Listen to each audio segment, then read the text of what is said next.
Hello my dear friend, good morning to all of you. आज मैं biology का एक शानदार चैप्टर लेकर आया हूँ जिसमें बायोलॉजी की सामान्य जानकारी तथा जीव जंतु के वैज्ञानिक नाम से संबंधित जानकारी है। आप लोग से रिक्वेस्ट है कि कभी भी वीडियो को शुरू से अंत तक जरूर देखने का प्रयास कीजिएगा। तो आइए शुरू करते हैं। देखिए, जीव विज्ञान क्या है, जीव विज्ञान का हमारे जीवन में क्या महत्व है, इसके बारे में हम जानेंगे। ठीक है।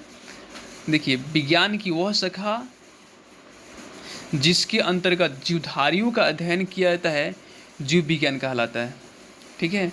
यानी विज्ञान का वह शाखा जिसके अंतर्गत जीव जंतुओं का जीवधारियों का अध्ययन किया जाता है वो क्या कहलाता है? जीव विज्ञान कहलाता है। ठीक है, जीव विज्ञान कहलाता है। जीव विज्ञान को इंग्लिश में बायोलॉजी कहते हैं। ठीक है। बायोलॉजी दो शब्दों से मिलकर बना है। पहला शब्द है बायो और दूसरा शब्द है लोजोस। बायो का अर्थ होता है जीवन अर्थात लाइफ, और लोजोस का अर्थ होता है स्टडी, अध्ययन करना अर्थात स्टडी। ठीक है। अर्थात जीवन का अध्ययन करना ही क्या है? बायोलॉजी है। जीव विज्ञान शब्द का पहली बार प्रयोग लैमार्क तथा ट्रेविरेनस ने 1801 ईस्वी में किया था। लैमार्क जो थे फ्रांस के वैज्ञानिक थे और ट्रेविरेनस जर्मनी के वैज्ञानिक थे। दोनों आदमी मिल करके जीव विज्ञान शब्द का प्रयोग किया और 1801 में किया और बायोलॉजी का अध्ययन किया। Some important branch of biology. Biology के कुछ महत्वपूर्ण क्या है? शाखा होते हैं जिसके बारे में हम जानेंगे। ठीक है। पहला ब्रांच है एपीकल्चर। ठीक है। एपीकल्चर क्या है? तो इस शाखा के अंतर्गत मधुमक्खी पालन का अध्ययन किया जाता है। एपीकल्चर क्या है? यानी जिस शाखा के अंतर्गत मधुमक्खी पालन का अध्ययन किया जाता है उसे क्या कहते हैं? एपीकल्चर कहते हैं। ठीक है। उसके बाद है सेरीकल्चर। सेरीकल्चर जो है इस शाखा के अंतर्गत रेशम कीट पालन का अध्ययन किया जाता है। रेशम कीट पालन का अध्ययन सेरीकल्चर के अंतर्गत किया जाता है। उसके बाद आता है पिसीकल्चर। पिसीकल्चर क्या है? तो इस शाखा के अंतर्गत मत्स्य पालन का अध्ययन किया जाता है। यानी मछली के पालन पोषण का अध्ययन करना क्या कहलाता है? पिसीकल्चर कहलाता है। ठीक है। उसके बाद आता है माइकोलॉजी। माइकोलॉजी क्या है? तो इस शाखा के अंतर्गत कवकों का अध्ययन किया जाता है। जो कवक होते हैं एक प्रकार के माइक्रो ऑर्गेनिज्म है। ठीक है। उनका अध्ययन किया जाता है इस शाखा के अंतर्गत। ठीक है। यानी जिस शाखा के अंतर्गत कवकों का अध्ययन किया जाता है उसे हम क्या कहते हैं? तो माइकोलॉजी कहते हैं। ठीक। अब देखिए यहाँ पे फाइकोलॉजी है। फाइकोलॉजी क्या है? तो फाइकोलॉजी के अंतर्गत शैवाल का अध्ययन किया जाता है। यानी इस शाखा के अंतर्गत शैवालों का अध्ययन किया जाता है वो क्या कहलाता है? फाइकोलॉजी कहलाता है। एंथोलॉजी। एंथोलॉजी क्या है? तो इस शाखा के अंतर्गत पुष्पों का अध्ययन किया जाता है उसे एंथोलॉजी कहते हैं। यानी जिस शाखा के अंतर्गत पुष्पों का अध्ययन किया जाता है उसको क्या बोलते हैं? तो एंथोलॉजी कहते हैं। ठीक है। उसके बाद आता है पोमोलॉजी। पोमोलॉजी के अंतर्गत क्या है? फलों का अध्ययन किया जाता है। यानी जिस शाखा के अंतर्गत फलों का अध्ययन किया जाता है उसे हम क्या कहते हैं? तो पोमोलॉजी कहते हैं। ठीक है। ये सारे के सारे क्या है? बायोलॉजी के कुछ इंपॉर्टेंट ब्रांच है। उसके बाद ऑर्निथोलॉजी। ऑर्निथोलॉजी क्या है? तो जिस शाखा के अंतर्गत पक्षियों का अध्ययन किया जाता है उसे हम क्या बोलते हैं? ऑर्निथोलॉजी बोलते हैं। ठीक है। उसके बाद आता है इक्थियोलॉजी। इक्थियोलॉजी यानी जिस शाखा के अंतर्गत मछलियों का अध्ययन किया जाता है उसे हम इक्थियोलॉजी बोलते हैं। इक्थियोलॉजी क्या है? तो जिस शाखा के अंतर्गत मछली का अध्ययन किया जाता है उसे हम क्या बोलते हैं? इक्थियोलॉजी बोलते हैं। ये सारे के सारे इम्पोर्टेंट ब्रांच हैं जिसके बारे में हम जानकारी रखेंगे। ठीक है। एंटोमोलॉजी। एंटोमोलॉजी क्या है? तो जिस शाखा के अंतर्गत कीटों का अध्ययन किया जाता है उसे हम क्या बोलते हैं? एंटोमोलॉजी बोलते हैं। चलिए, इसके बाद आता है डेंड्रोलॉजी। डेंड्रोलॉजी क्या है? तो जिस शाखा के अंतर्गत वृक्षों झाड़ियों का अध्ययन किया जाता है उसे हम क्या बोलते हैं? डेंड्रोलॉजी बोलते हैं। जिस शाखा के अंतर्गत वृक्षों एवं झाड़ियों का अध्ययन किया जाता है उसे हम डेंड्रोलॉजी बोलते हैं। ठीक है। उसके बाद आता है ओफियोलॉजी। यानी जिस शाखा के अंतर्गत सर्पों का अध्ययन किया जाता है यानी सांपों का अध्ययन किया जाता है उस शाखा को हम क्या बोलते हैं? ओफियोलॉजी बोलते हैं। उसके बाद आता है सैरोलॉजी। सैरोलॉजी। सैरोलॉजी क्या होता है? तो इस शाखा के अंतर्गत छिपकलियों का अध्ययन किया जाता है उसे हम क्या बोलते हैं? सैरोलॉजी बोलते हैं। ठीक है। उसके बाद है सिल्वीकल्चर। सिल्वीकल्चर क्या है, तो काष्ठीय पेड़ पौधा का अध्ययन करना इसी शाखा के अंतर्गत आता है। यानी जिस शाखा के अंतर्गत हम काष्ठीय पेड़ पौधों का अध्ययन करते हैं उसे हम क्या बोलते हैं, सिल्वीकल्चर बोलते हैं। ठीक है, फिर आगे चलते हैं।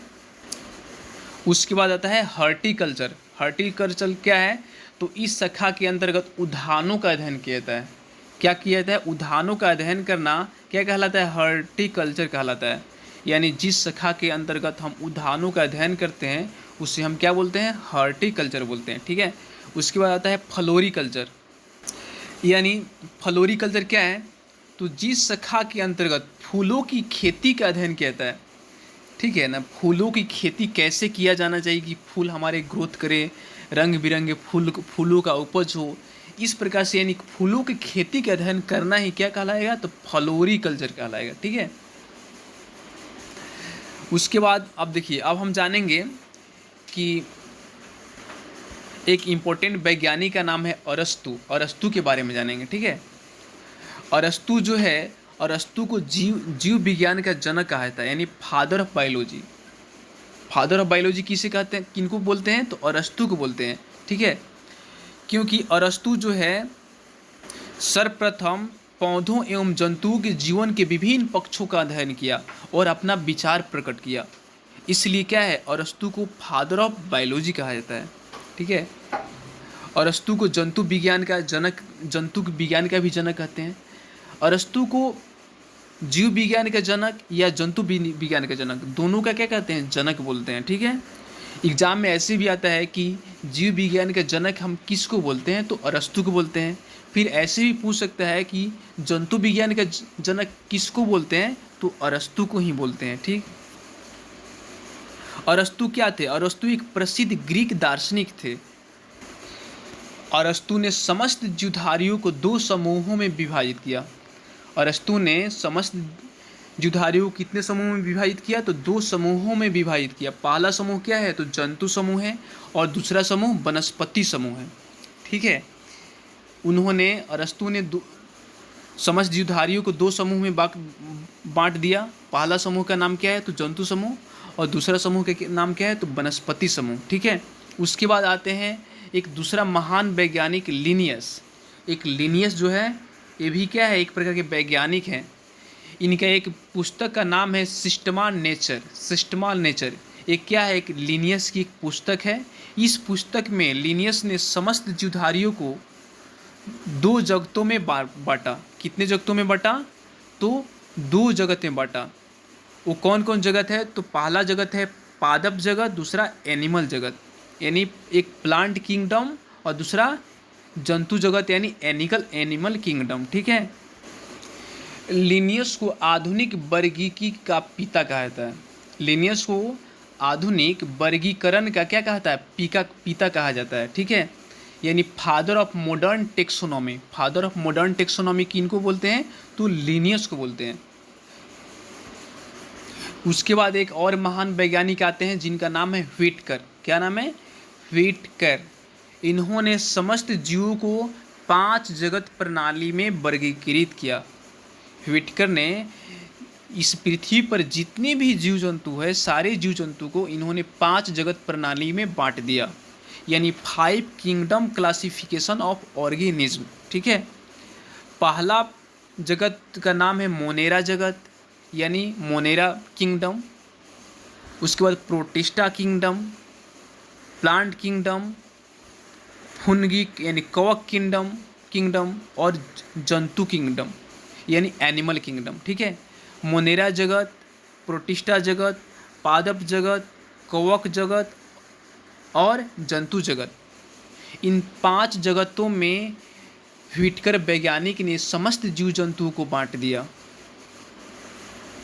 अब हम जानेंगे मोनेरा जगत के बारे में। जो व्हिटकर वैज्ञानिक ने समस्त जीवों को 5 जगतों में बांटा, उनमें से पहला जगत का नाम क्या है, तो मोनेरा जगत है। मोनेरा जगत के बारे में हम जानेंगे।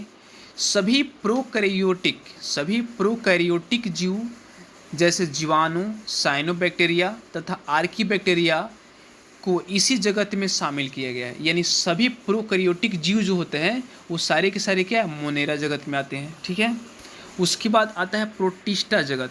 प्रोटिस्टा।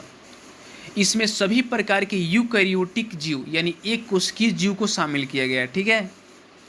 पादप एवं जंतु जगत के बीच की कड़ी युगलिना जो है किसके श्रेणी में आता है? तो प्रोटिस्टा की श्रेणी में आता है। यानी युगलिना क्या है? युगलिना एक ऐसा ऑर्गेनिज्म है जो पेड़ पौधा यानी पादप और जंतु दोनों के जैसा बिहेव करता है। ठीक है। यानी सजीव पादप और पेड़ पौधे के बीच का एक क्या है? कड़ी है। युगलिना प्रकाश के अभाव में तथा प्रकाश के प्रभाव में दोनों स्थिति में अपना भोजन तैयार करने की क्षमता रखता है। ठीक है। अब हम जानेंगे प्लांट किंगडम यानी पादप जगत के बारे में।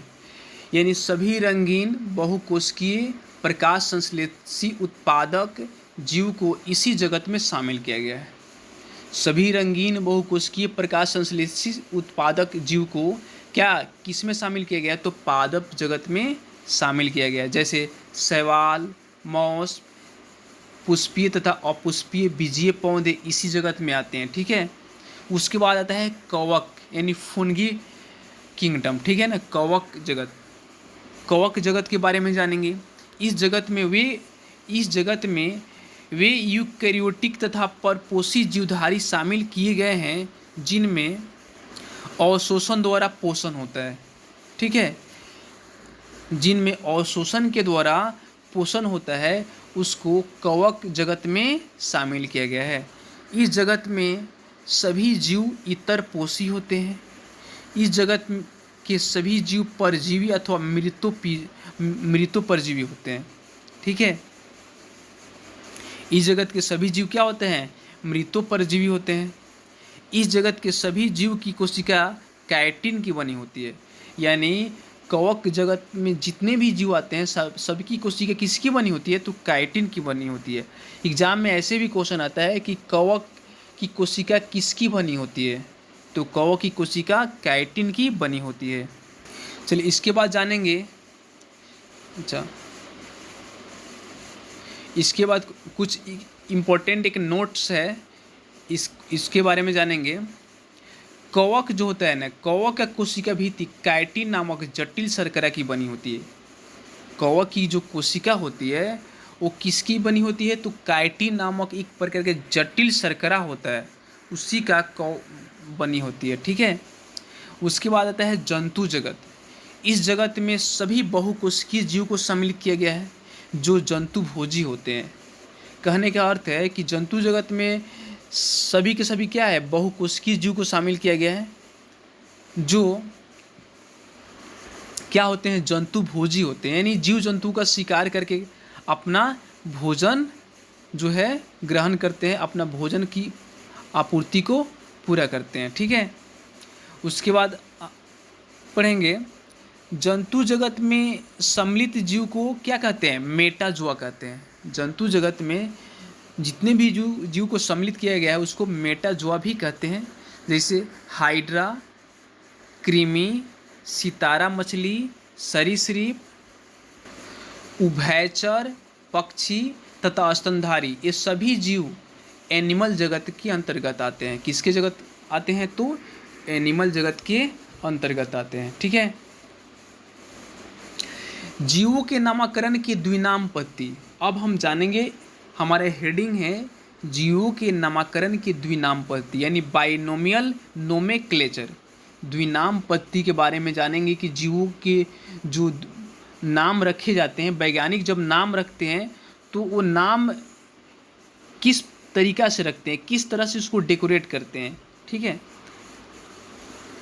देखिए, इस पत्ती का प्रतिपादन बर्किकी का पिता कैलोरस लिनियस नामक वैज्ञानिक ने 1753 में किया। यानी जीवों के नामकरण की जो द्विनाम पत्ती है, इस पत्ती का प्रतिपादन किसने किया? तो लिनियस ने किया है। कब किया है? तो 1753 ईस्वी में किया था। ठीक है। लिनियस को क्या बोलते हैं? बर्गिकी का पिता बोलते हैं। ठीक है। यानी फादर ऑफ क्लासिफिकेशन। लिनियस के अनुसार दिए गए नाम के दो अंग होते हैं। कितने अंग होते हैं? 2 अंग होते हैं जो क्रमशः जीव के वंश यानी जीनस और जाति यानी स्पीसीज की क्या है? द्योतक होते हैं। यानी जीव जो वैज्ञानिक नाम होते हैं वो वैज्ञानिक नाम की दो पार्ट होते हैं। पहला क्या है, पहला जो नाम होता है वो जीवों के वंश होता है और दूसरा उनके जाति होते हैं। वो दोनों को मिला करके उनका नाम दिया जाता है। ठीक है, जैसे प्याज का वैज्ञानिक नाम क्या है, प्याज का वैज्ञानिक नाम एलियम सेपा है। क्या है, एलियम सेपा है। तो एलियम जो शब्द है वो क्या है, एलियम शब्द है इसके वंश का नाम है और सेपा जो शब्द है इनके जाति का नाम है। ठीक है, जो वैज्ञानिक इसका खोज करते हैं वे नामकरण करते समय वंश तथा जाति के बाद अपना नाम जोड़ देते हैं। कहने का अर्थ है कि जब वैज्ञानिक किसी नया जीव जंतु का खोज करते हैं तो खोज करने पर पहले तो उनका वंश, उसके बाद उनका जाति, ये दोनों वो ऐड कर देते हैं। उसके बाद लास्ट में वो अपना भी टाइटल लगा देते हैं, अपना भी जाति, अपना नाम भी उसमें लास्ट में लगा देते हैं, ताकि इससे पता चलता है कि किस वैज्ञानिक ने इस जीव की खोज की। जैसे देखिए, मानव का वैज्ञानिक नाम क्या है, तो मानव का वैज्ञानिक नाम होमो सेपियंस लीन है। मानव के वैज्ञानिक नाम होमो सेपियंस लीन है। तो क्या है, होमो क्या है, वंश का नाम है और सेपियंस क्या है, एक प्रकार का जाति है। और लीन क्या है, लीनियस वैज्ञानिक का एक क्या है, शॉर्ट नेम है। जो लीनियस वैज्ञानिक ने ही होमो सेपियंस यानी मानव का वैज्ञानिक नाम लीनियस ने ही दिया था। तो उन्होंने क्या हुआ, होमो सेपियंस नाम दिया, तो बाद में अपना एक शॉर्ट नेम लगा दिया लीन से यानी लीनियस। इससे पता चलता है कि होमो सेपियंस लीन का खोज यानी वैज्ञानिक नाम जो है लीनियस ने ही दिया था। मानव का वैज्ञानिक नाम जो होमो सेपियंस होता है उनका नाम किसने दिया था, तो लीनियस ने ही दिया था। देखिए, जो वैज्ञानिक नाम होता है उसमें होमो उस शब्द का नाम है जिनकी एक जाति सेपियंस है। मानव का जो वैज्ञानिक नाम होमो सेपियंस है उसमें होमो क्या है, होमो उस वंश का नाम है जिसकी एक जाति सेपियंस है। ठीक है, तथा लीन शब्द वैज्ञानिक लीनियस का क्या है, शॉर्ट रूप है। ठीक, अब जानेंगे कुछ जीव जंतु के वैज्ञानिक नाम। ठीक है, जैसे मनुष्य का वैज्ञानिक नाम क्या है, होमो सेपियंस है। मेढक का वैज्ञानिक नाम रैना टिग्रिना है। बकरी का वैज्ञानिक नाम क्या है, कैप्टा हिटमस। क्या है, कैप्टा हिटमस है। भेड़ का वैज्ञानिक नाम ओबिज अराइज की क्या नाम है, भेड़ का वैज्ञानिक नाम ओबिज अराइज। ठीक है, हाथी का वैज्ञानिक नाम क्या है, एफिलास इंडिका हाथी का वैज्ञानिक नाम है। सुअर का वैज्ञानिक नाम क्या है, तो सस्फ्रोका डोमेस्टिका नाम है। बिल्ली का वैज्ञानिक नाम क्या है, तो फेलिस डोमेस्टिका। बिल्ली का वैज्ञानिक नाम फेलिस डोमेस्टिका है। ये जितने भी वैज्ञानिक नाम हैं सारे नाम हमें याद रखना है, क्योंकि एग्ज़ाम की दृष्टि से काफ़ी महत्वपूर्ण है। एग्ज़ाम में पूछा जाता है कि किसका क्या वैज्ञानिक नाम है। उसके बाद देखिए, गाय का वैज्ञानिक नाम क्या है, बॉस इंडिकस। मक्खी का वैज्ञानिक नाम मस्का डोमेस्टिका है। आम का वैज्ञानिक नाम मैंगीफेरा इंडिका है। धान का वैज्ञानिक नाम क्या है, ओरिजा एस्टाइवा है। गेहूं का वैज्ञानिक नाम ट्रिटिकम एस्टिवम है। मटर का वैज्ञानिक नाम पिजम एस्टिवम है। और चना का वैज्ञानिक नाम सिरसर एरिटिनम है। सरसों का वैज्ञानिक नाम ब्रेसिका कम्पेस्ट्रिच है। ठीक है, ये सारी के सारे वैज्ञानिक नाम हम याद रखेंगे। तो आज का जो मेरा टॉपिक था वो बायोलॉजी का कुछ सामान्य जानकारी तथा कुछ जीव जंतुओं के वैज्ञानिक नाम से संबंधित टॉपिक था जो समाप्त हुआ। तो मैं इतना ही कहकर मैं अपने वाणी को विराम करता हूँ। जय हिंद, जय भारत।